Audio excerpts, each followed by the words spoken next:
ಸದಾನಂದ ಗೌಡ ಆಗಲಿ, ಮೈಸೂರು ಪ್ರತಾಪ್ ಸಿಂಹ ಆಗಲಿ, ಹಲವರಿಗೆ ಟಿಕೆಟ್ ಈ ಸಲ ಸಹಜವಾಗಿ ಹೇಳಿದೆ ನಾನು. ಬೇರೆ ಬೇರೆ ಕಾರಣಗಳನ್ನು ಇಟ್ಕೊಂಡು ರಾಷ್ಟ್ರೀಯ ನಾಯಕರು ಯೋಚನೆ ಮಾಡ್ತಾರೆ. ರಾಷ್ಟ್ರೀಯ ನಾಯಕರು ಯಾವಾಗಲೂ ಸರಿಯಾಗಿ ಯೋಚನೆ ಮಾಡ್ತಾರೆ, ಮಾಡಿದ್ದಾರೆ. ಬದಲಾವಣೆಗಳು ಹೊಸಬರು ಬರಬೇಕು, ಬೇರೆ ಬೇರೆ ಎಲ್ಲರೂ ಪಾರ್ಟಿ ಕೆಲಸ ಮಾಡಲಿಕ್ಕೂ ಜನ ಬೇಕು. ಹಾಗಾಗಿ ಪಾರ್ಟಿಯ ಜವಾಬ್ದಾರಿಗಳಿಗೋಸ್ಕರ ಯೋಚನೆ ಮಾಡ್ಕೊಂಡು ಮಾಡ್ತಾರೆ.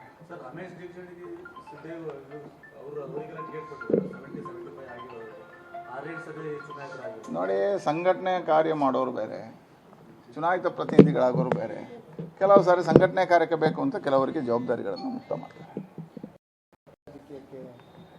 ನೋಡಿ, ನಾನು ಪಾರ್ಟಿಯ ಕಟ್ಟಾಳು. ಪಾರ್ಟಿ ಏನು ಹೇಳುತ್ತಾ ಅದು ಮಾಡ್ತೇನೆ.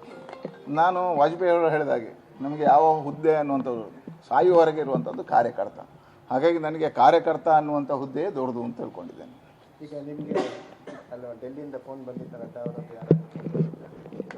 ನಮ್ಮೆಲ್ಲ ಹಿರಿಯರು ಮಾತನಾಡಿದರೆ ನಾನು ಒಂದು 6 ತಿಂಗಳ ಹಿಂದೆ ಕೇಳಿದಾಗಲೇ ಹೇಳಿದ್ದೇನೆ, ನಮ್ಮ ಜಿಲ್ಲೆಯಲ್ಲಿ ಪರಿವರ್ತನೆ ಮಾಡೋದಾದರೆ ಅವಕಾಶಗಳಿದ್ದಾವೆ, ಹೊಸೊಬ್ಬರಿಗೆ ಅವಕಾಶ ಕೊಡೋದು ಅಂತಾದರೆ ನನ್ನಿಂದ ಅಡ್ಡಿ ಇಲ್ಲ ಅಂತೇಳಿ 6 ತಿಂಗಳ ಹಿಂದೆ ಹೇಳಿದ್ದೇನೆ. ಸಹಜವಾಗಿ ಎಲ್ರಿಗೂ ಮಾತನಾಡಿದ್ದಾರೆ.